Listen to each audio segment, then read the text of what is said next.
Hi, this is Cari Smith, and this is my audience for my persuasive speech. 1. 2. Time number 4.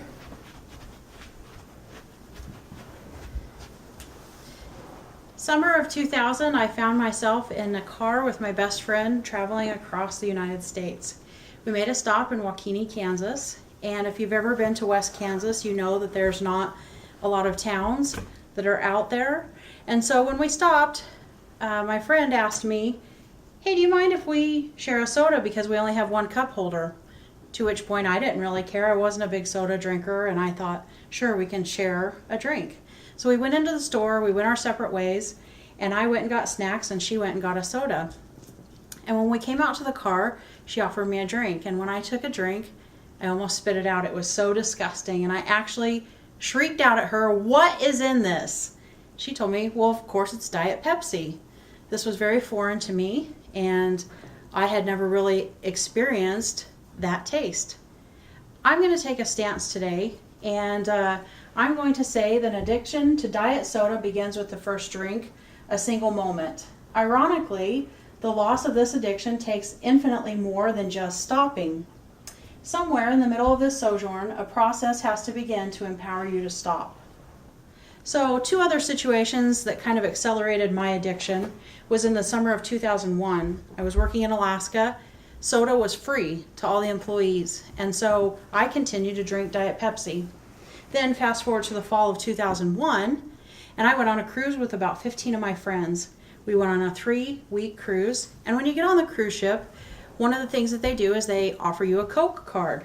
You pay $25 and you get unlimited soda for the length of the trip. So I sat by the pool in a lounge chair, I went to shows, I played bingo, and I drank Diet Coke. So now my addiction went from Diet Pepsi to Diet Coke. I didn't really care that I was addicted because, quite frankly, I didn't know that I had a problem. So this is just kind of a funny picture that I found on the internet. I put my face on it. And so this is kind of my attitude that I had. Relax, it's a diet soda. What's the big deal? So you need to know something about your body. 2/3 of your body is water. And so if you aren't putting that water back into your system, you have issues. In fact, your cells need water to the point that if you deny them that water, then you could die within a matter of days. You can get your hydration through fruits or vegetables, through juices, and some people think through soda. But when in fact, the caffeine that I was drinking in the Diet Coke was a diuretic. So the more I drank, the more I became dehydrated. So every time I drank this Diet Coke, I wanted a food with it, and I wanted some salt. So I wanted potato chips, or I wanted peanuts. Nobody wants to have a lettuce wrap and have a Diet Coke, or at least I didn't. So then my work schedule changed, and I started going to work at 4:30, and I was super tired with that time change. So to help boost my energy, I would get another Diet Coke. And so the obsession just kind of continued. If I went to a party and I knew or I questioned whether or not that they would have Diet Coke there, I would bring my own. Then I realized one week I was not drinking any water except when I was brushing my teeth. This was, to say in 2 words, it was scary and it was shameful.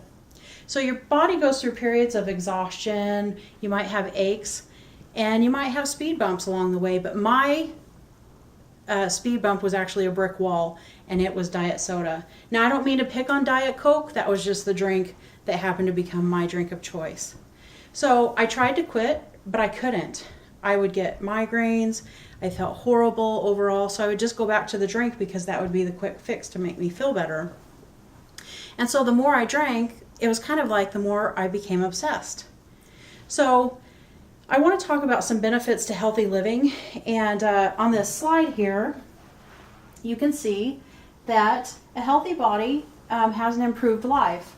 You would have increased energy and endurance, healthy blood pressure, quality sleep, relieve your strain on knees, hips, and lower back, improve your mood and confidence, great blood circulation, and healthy lung function. I don't really know anybody who doesn't want to have those benefits in their life. So I knew that I had to get rid of this Diet Coke plus the bad food, and I needed to replace it. So for 6 weeks, I only drank healthy fruits and vegetables and beans. And so in that, I couldn't have Diet Coke anymore. And so I needed recipes from the internet. I needed encouragement from my family and friends. And I began to see that there was hope for the addiction that I had, that there was a solution. I also started to study the effects of diet soda on your body. 2 things that stood out to me. If you drink diet soda, you have a 48% chance higher of having a stroke or vascular problems. Also, the phosphate in the soda, the diet soda, can cause problems for your bones. And the last thing that was a huge deal to me was that there was a correlation between weight gain and drinking diet soda. The reason being is that your body cannot adequately tell itself when to turn on and off that hunger switch. So my momentum was growing. I wasn't drinking diet soda, but I had one temporary setback. I had a terrible migraine one day. The quickest fix I could think of was to go get a diet soda. So I went and got the biggest Diet Coke I could find. I got on the freeway, I was driving, and I took a drink. And again, from that same experience I had in 2000, I nearly spit it out. It was so disgusting. I could not believe the physical change that had happened in my life and how the toxins that I had gotten rid of them.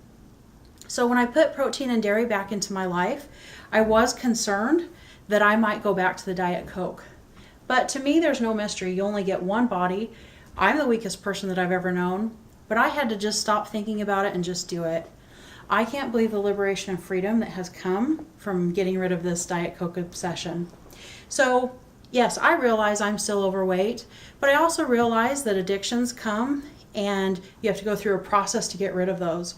So my challenge today, for the intents and purposes, is to examine your life. And maybe just like me, you don't even realize that you have a problem. And if you can take that examination and if you find that you have an addiction, I would encourage you to improve your healthy quality of life and do just what I have done.